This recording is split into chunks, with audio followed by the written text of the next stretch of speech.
Assalamu alaikum dear students. This is the fifth lesson of geography. So today we people are going to discuss about basic skills. It's the revision of this chapter. So before this chapter we were discussing about chapter 2 which is the landforms. So here we have to revise this chapter. So let's begin. Bismillahir Rahmanir Rahim. These are the learning objectives. So by the end of the lesson, the students would be able to recall all basic concepts related to geography, explain the significance of geography within daily life, recognize the components of a map, identify latitudes and longitudes of the map, and define different terms related to the basic skills, and discuss the types of graphs, describe diagrams, photographs, and fieldwork. So these are the objectives.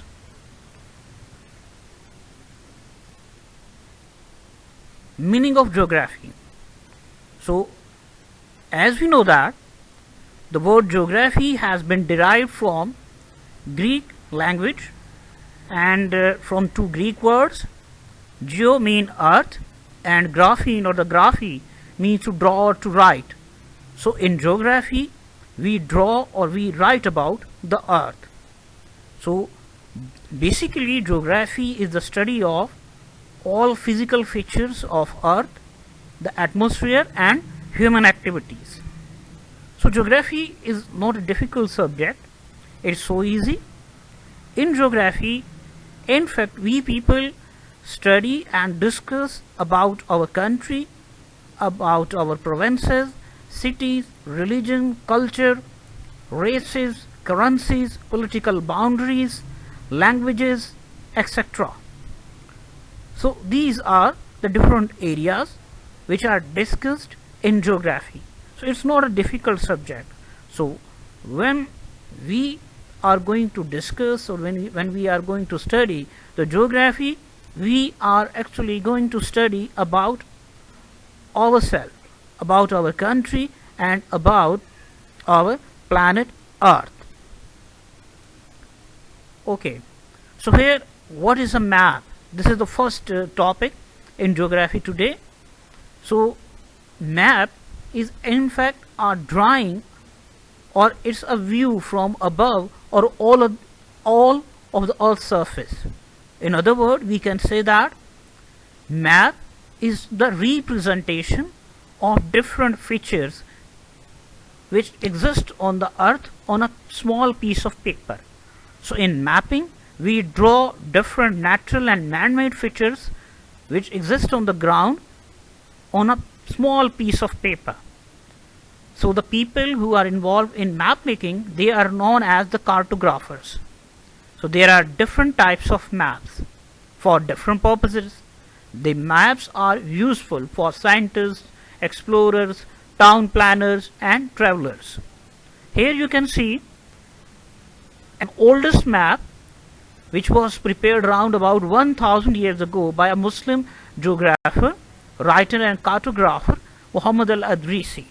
So this is the oldest map.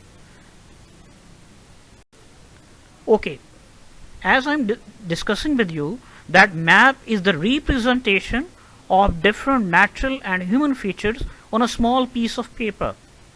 So you know that these features which exist in a real sense on the ground, these are the 3D features, and when we want to draw these 3D features on a small piece of paper, then definitely we are going to draw it in a 2D pattern. So we can say that map is the representation of 3D features on a 2D piece of paper. So here when we are going to draw a map, then it has some basic steps, some components and some parts. So without these components and with parts, we are unable to draw and we are unable to interpret or to read a map. For example, you people are going to prepare a cup of tea, then you must have dried leaves, liquid or powdered milk, water, And in the same way, when you people are going to prepare a map, then you must have some knowledge about the components of the maps. These are the components, these are the parts or the ingredients of the map. So without these ingredients, without these components, we are unable to prepare a map. These are the title, the north sign, symbol and key, and the scale. Title. Title is actually the name of the map. The title tells us what the map is showing. It is simply the heading. The north sign, it is an arrow which is pointing to the top of the map, and it is always pointing towards the north. Sometimes it is also known as compass rose, and by using the north sign or the compass rose, we can identify the four directions: north, east, west and south. Then comes the symbols and key. Symbols are the different signs in the form of colors, in the form of different signatures or the signs or marks. These may be in the form of a line, a dot, and in the form of coloring. While key is the combination of different symbols. So we can say that key is so essential to unlock a map. So key is the combination of different symbols, signs, which help us to read a map. Here you can see a map of Pakistan. So you can see here are some components or parts of the map. For example, at the left side of the map, you can see the north sign, which is pointing towards the north, and it is an arrow with capital N at the left side. You can see. Then you can see here is the key in the left side of the map, and in the key here is a red dot which means a city, a red line which is international boundary, a blue line which is a river. So it is river Indus. So this is the map of Pakistan. You can see here the international boundary in red color, while the sea area, Arabian Sea, is in blue area. So we use different symbols and different colors. We use blue color for water bodies, we use green color for vegetation, brown and purple color for highlands. So different colors and symbols are used. So and these colors and symbols are represented or presented in a key. So key is a combination of different symbols. So with the help of the key, we can interpret the map. So here is the last component of the map that is so important, and it is the scale. Scale is in fact the ratio between the distance on the ground and the area or the distance on a small piece of paper. So through scale we can compare that how much area of the ground is equal to the how much area on a small piece of paper. So it is difficult to draw the features on the map at the same size as they are on the ground. So a scale is selected for this purpose.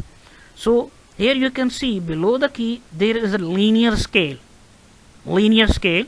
So linear scale is a scale which is drawn on a line in the corner of the map, such as 100 miles are of the ground are equal to 1 centimeter area on a small piece of paper. So here you can see again some components or some parts of the map. At the left side you can see the north sign. Then at the left side, at the right side, you can see the key and the linear scale.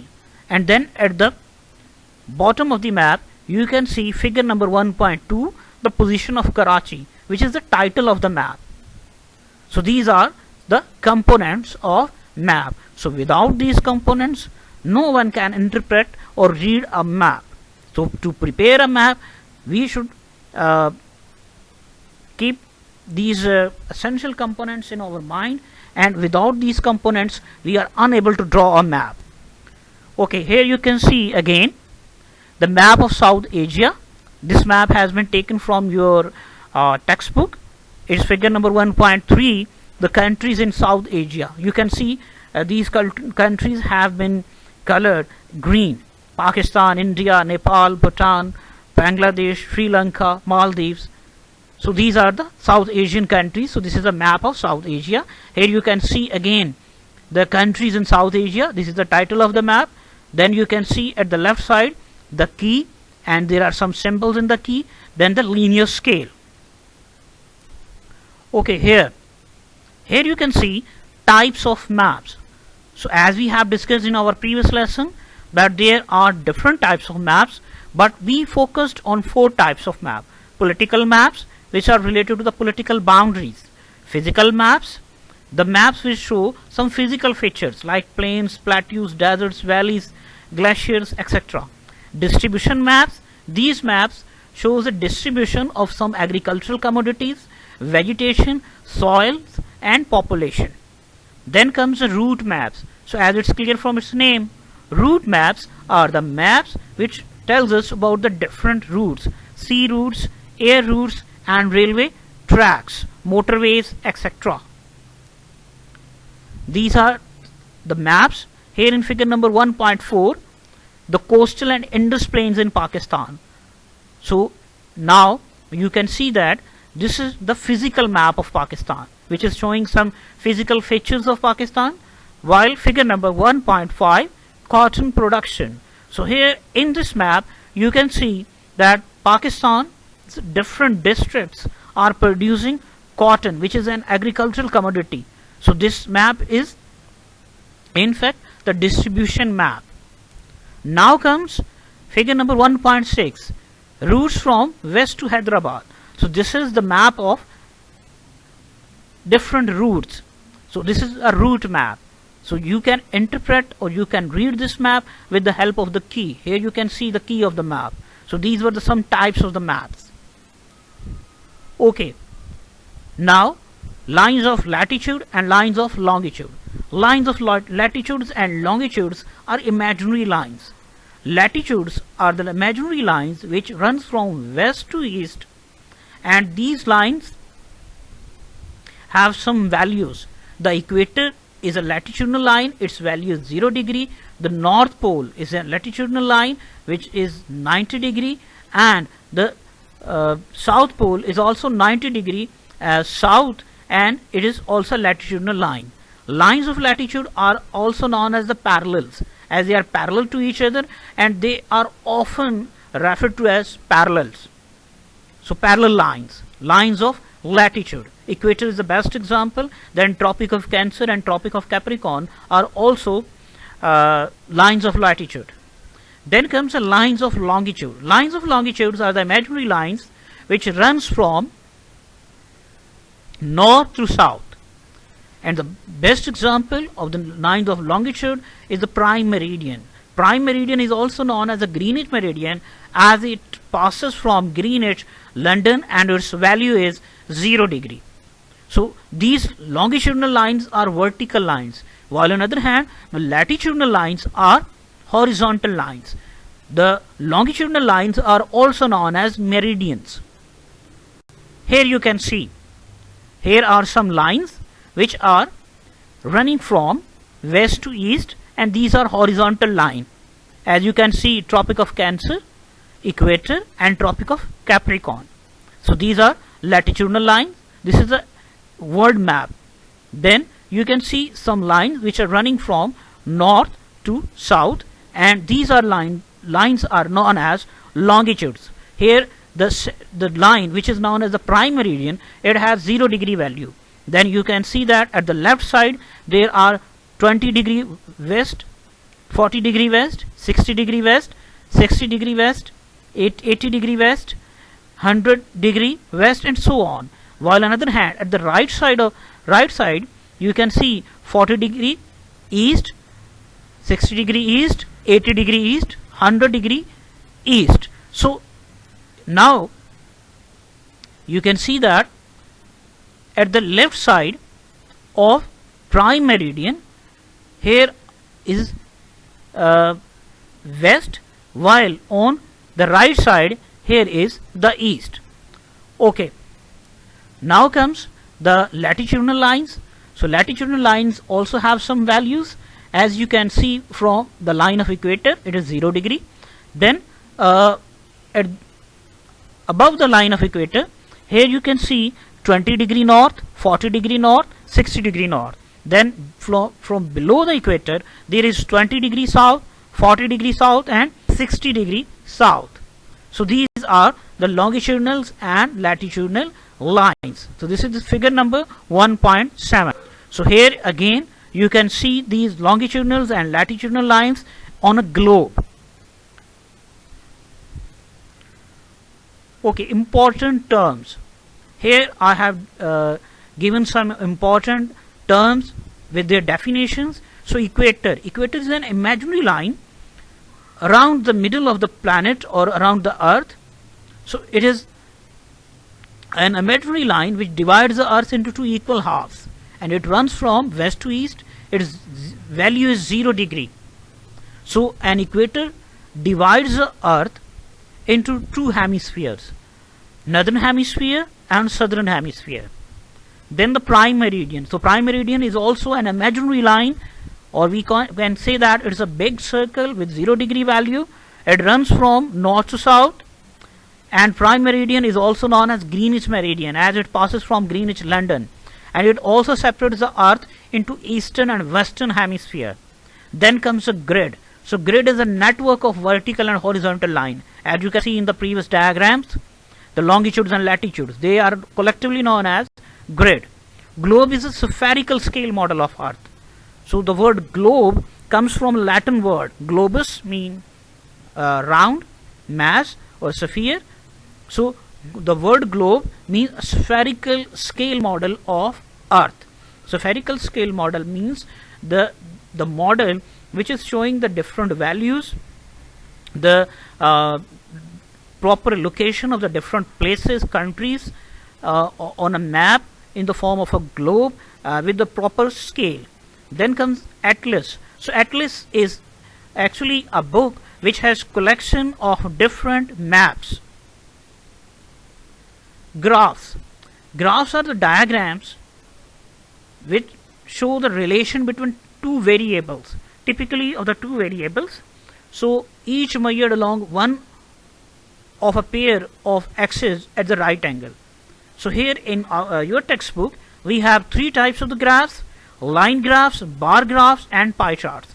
Line graphs are the graphs which are used to show the temperature, and the bar graphs are the graphs which are used to show the amount of rainfall, and pie chart are used to show the population. Okay, here you can see figure number 1.10, figure number 1.11, figure number 1. Okay, so these are the different diagrams. Let's talk about figure number 1.10. It's showing the average monthly rainfall at Quetta. You can see here the different bars. So that's why it is known as a bar graph, which is showing the amount of the rainfall in millimeters. And here are the two coordinates. The line which is horizontal, it is known as x-axis, and while the line which is vertical, it is known as vertical. So vertical line is known as y-axis. So the line which is horizontal, it has months: January, February, March, April, May, June and so on. While on the other hand, at the left side you can see a vertical line which is showing the different values from 5 millimeter, 10 millimeter, 15, 20 and so on up to 55 millimeters. So along y-axis, here is the amount of rainfall in term of millimeter, and at the x-axis here are months. So this is known as bar graph. While on the other hand, the second one graph is about the monthly temperature at Quetta, and this is a line graph. So there are two types of graph: bar graph and line graph. So bar graph is showing about the rainfall and line graph is showing about the temperature. Then comes the third type, which is in figure number 1.13, the proportion of the population of Pakistan 8 and under. So it is around about 46%. So it is in the form of a circle. So this is known as a pie chart. So here are three types. Okay, then comes the diagrams. A diagram is a graph, chart or drawing that explains something by showing how the parts relate to each other. Diagram can be of the two types: cross-sectional diagrams and block diagrams. Cross-sectional diagrams represent interior of the object, while block diagram is a three-dimensional drawing representing a block of the Earth's crust showing different geological structure. So a cross section and a block diagram shows the internal structure of different objects. For example, the internal structure of rocks, the internal structure of different earth layers. So the cross section and block diagram shows the internal structure. You can see here in figure number 1.14a, figure number 1.14b, and then in figure number 1.15 and figure number 1.16. So these diagrams are showing cross section and block diagram. Statistics. Statistics are the sets of the different numbers, so such as population and rainfall. So these are useful to show the different information about different things. These may be in the form of numbers, tables, columns, and in the form of some rows. So here you can see a table which is showing age group, then percentage of the total population of Pakistan, 0 to 14 degree 46%, 15 to 59 50%, and 60 and over 4%. So this is the statistics. So statistics means sets of different numbers. These are used to show the different values and to show different types of the information. Okay, here we have photographs and pictures. So photographs and pictures in geography are very important source of information. These may be the aerial views or in the form of sketches, in the form of drawings. These show the internal structures and the formation, the shapes of the different things. So photographs and pictures are very important.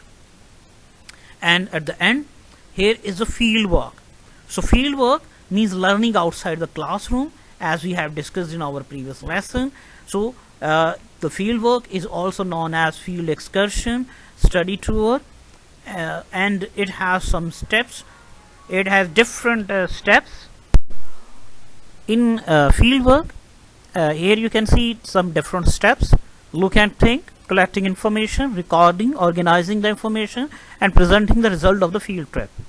So in this process, students go to the hilly area, they visit a factory, or they visit a farmhouse, and they prepare their reports, which is known as field work. So at a school level, a gallery walk, a visit to a garden, and a visit to a commercial area is also are an example. These are some examples of the field work. So field work means learning outside the classroom. Topics that we have discussed in this chapter, these includes map, types of maps, components of maps, graphs, photographs, pictures, and field work. So here at the end of the lesson, I prepared a worksheet related to the reinforcement of this chapter, which is chapter number 1, and here is the source of the book. It is Textbook Geography Today 1 by Doreen Crawford, and it's chapter number 1, page number 4 to 14. So now I hope you will go through this presentation, and you will listen it carefully and you will read your lesson. So best of luck.